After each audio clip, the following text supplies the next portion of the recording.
experiencing life. So the weather's been really nice around here lately, and weather like this always puts an exclamation point on my enthusiasm for riding motorcycles.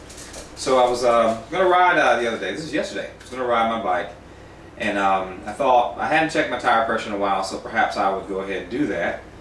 And so then when I got out and I looked, I thought, well, I probably don't need to check it. So I debated for a moment about whether I should check it or not. And then I thought, I remember a friend of mine who also rides motorcycles says that, what was the saying? A woman married to a careless man is nearly a widow, or something like that. Right. So just taking the idea that being careless and not, paying attention can get you killed, I thought perhaps I'll go ahead and check it since I'm thinking to do it.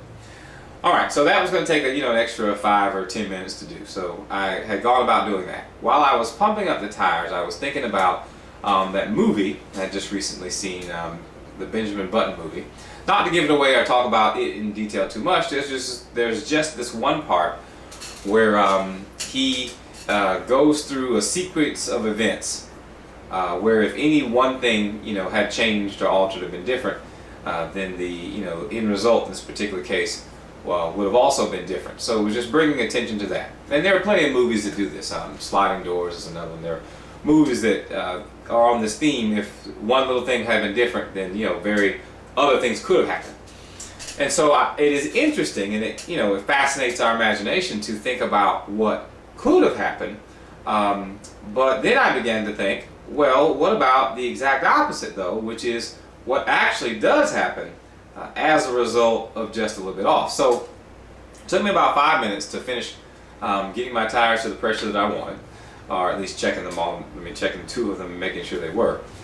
And so I thought to myself, all right, I'm in this. It takes about 15 minutes to get from where I am to where I was going.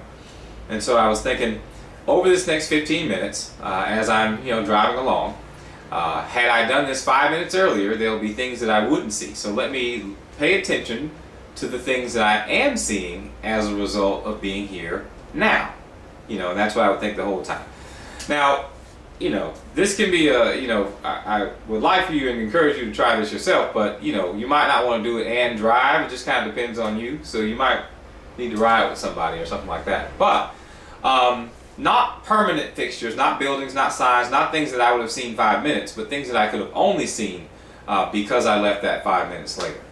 And it was a very interesting experience. All in all, it was a very interesting experience running those things together. And if you do it in tandem with the notion that there aren't coincidences. So if you do that, just as an experience, we're talking about life experiences, take a 15-minute travel, notice all the things that you do in fact notice because you're going at that particular time, and then imagine they weren't coincidences. Just deal with the experience. Think about it. Be about it for a little bit. All right.